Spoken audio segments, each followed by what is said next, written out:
Hey Dave, how's it going? Hey Tiff, not bad. You? Well, probably better than you because you've been playing Dark Souls 3, and I know that Dark Souls can be quite an infuriating game at times. Yes, absolutely.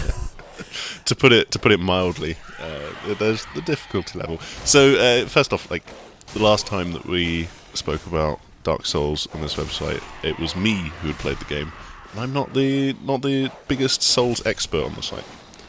But you, I believe, know a bit more about Dark Souls. I say I know a bit more, but it's more that I've played Demon Souls, I've played Dark Souls 1 and 2, and of course completed Bloodborne as much as I physically could when it was released. So, yeah, I've had quite a lot of experience. So With you've been through the meat grinder once or twice. Absolutely. In fact, with the original Dark Souls, I did a 24-hour challenge where I had to play the entire the game for 24 hours straight. You think playing Dark Souls is bad? Try doing it for 24 hours. Not fun. I can imagine that would have you gouging your eyes out after a while. So Yeah. I think almost kind of the most important thing for some Dark Souls fans is going to be whether or not it's as difficult as the previous games. Is Dark Souls 3 as hard as Dark Souls 2, Dark Souls 1, that kind of thing? I would say that it's actually more on par with Dark Souls 1 and Dark Souls 2 in terms of the difficulty, which... And is that more or less difficult? Well, it depends how you look at it. If you're looking at the update that they did to Dark Souls 2, where they basically took all the enemies and just jumbled them up and resorted where they were actually placed, then yeah, it's about as hard as that, but it's never really unfair as such. It's just there are things that will surprise you, and it's really, really good to see that despite being 5 games into this sadomasochist gameplay that they seem to be a fan of, that they're still really, really surprising. Yeah, I mean, there's always the guy waiting around the corner for you. Oh, I'm attuned to them. It's the guys who start sprouting wings from nowhere that freak me out sometimes. Yeah, so I remember that from when I previewed it, where some of the guys that you find, some of the people in the world, they would just turn into these crazy rat monsters. I would say they're more like the symbiote from like Spider-Man. Okay, yeah.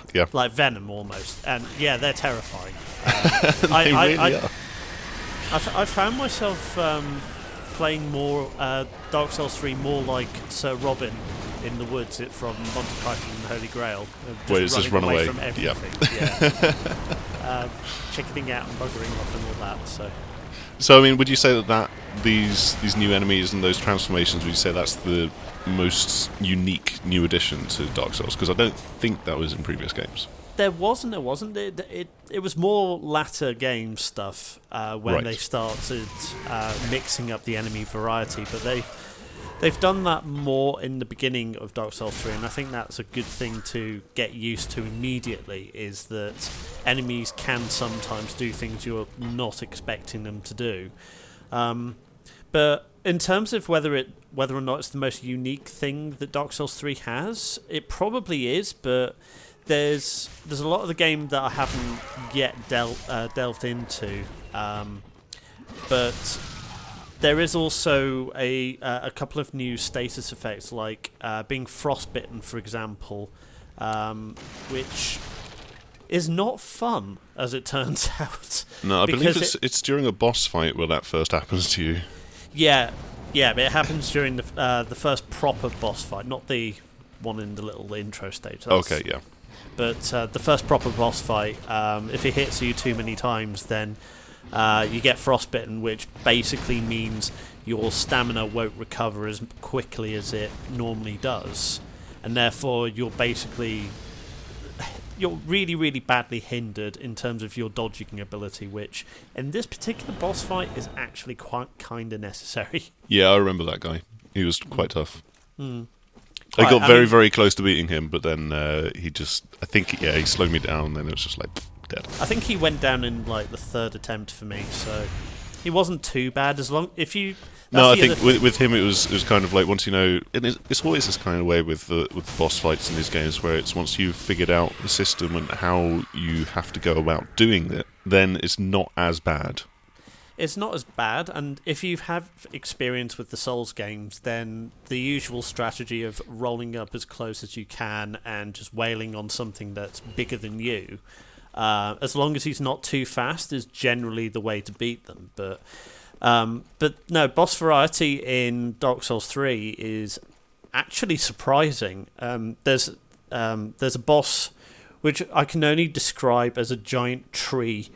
I mean, I eventually did it, but the way you do it, the way you actually beat that boss is one of the more surprising things about the game, because it's not immediately obvious how you beat it, but once you figure it out, it's actually really fascinating that that's the direction that the boss battles are taking, in that it's not just always, oh, just wail on the guy, dodge a few attacks until he dies, which I think was the case for a lot of Dark Souls 2's bosses at the beginning at the very least, but in Dark Souls 3 you're immediately introduced to, or within a few boss fights, to something a little more interesting, which I think is actually really beneficial to the game.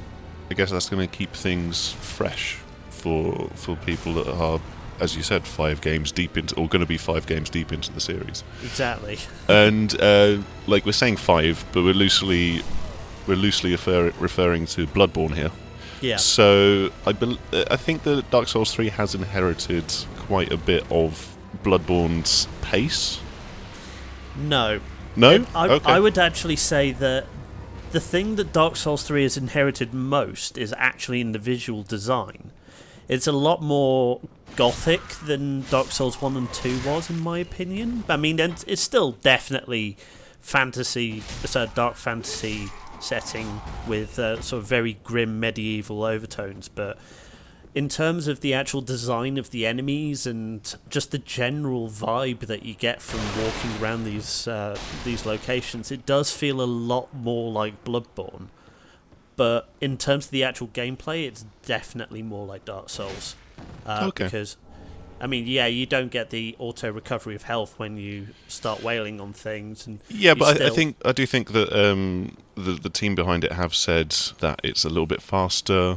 There is a little bit more ability to go about always dodging attacks as opposed to going in there with a shield and always having that to like take the hits for you. So I'd say that I've been using a shield a lot, and it's not really hindered me all that much, apart from maybe where I currently am at the moment. I mean, it could be that there's a lot more emphasis on rolling and dodging stuff later on, but certainly at the moment I'm generally feeling quite comfortable with how it's playing. I don't feel as if my tactic of basically hiding behind a shield and stabbing at various opportune moments is actually hindering all that much. So, because obviously I haven't played the game and you have, you're better qualified to come up with questions to ask yourself about it. And you told me to ask you about the level design. You said Dark Souls level design is meant to be a lot better than Dark Souls 2. So how does Dark Souls 3 hold up in that regard?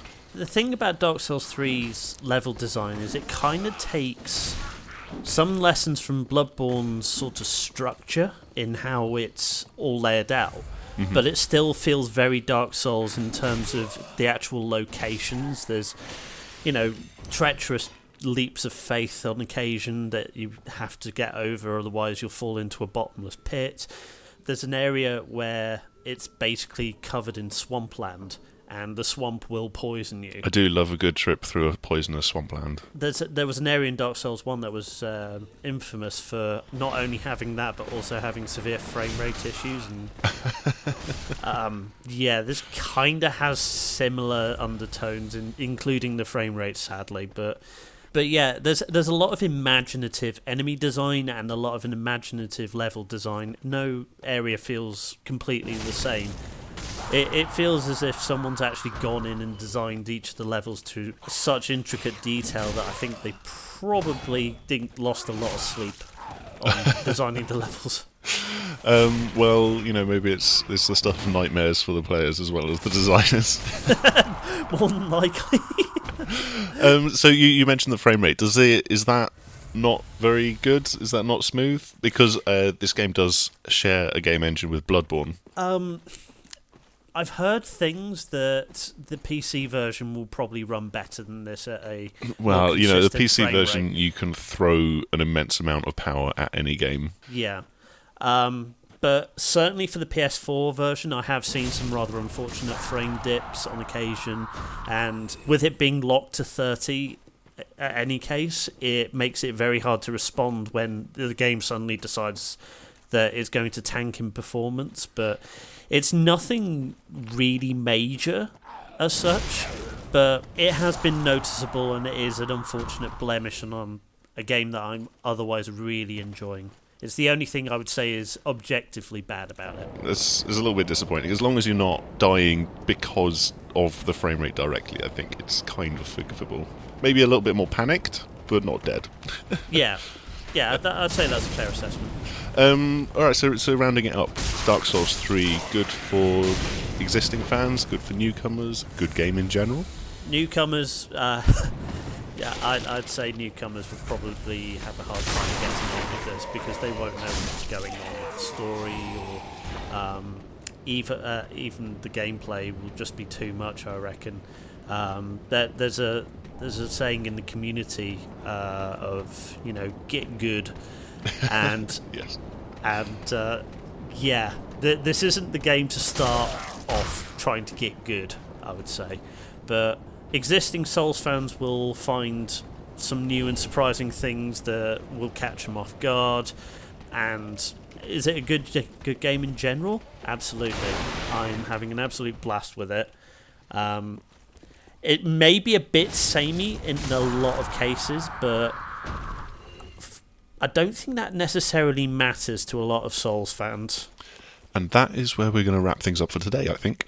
You can head over to the6thAxis.com for Dave's written Road to Review article, but there's a bit more for him to play before we can really put a score at the bottom. We will have our full review before the game's released in the West on April 12th, but until then, a few more days, a little bit more waiting.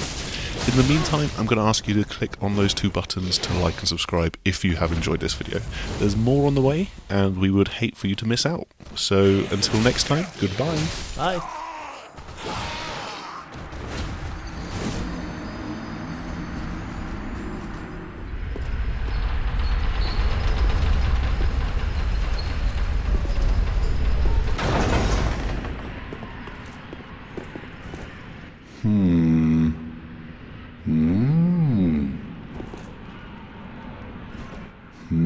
Oh, pardon me, I was absorbed in thought. I am Siegwart of Katarina. To be honest, I'm in a bit of a pickle. Have you ever walked...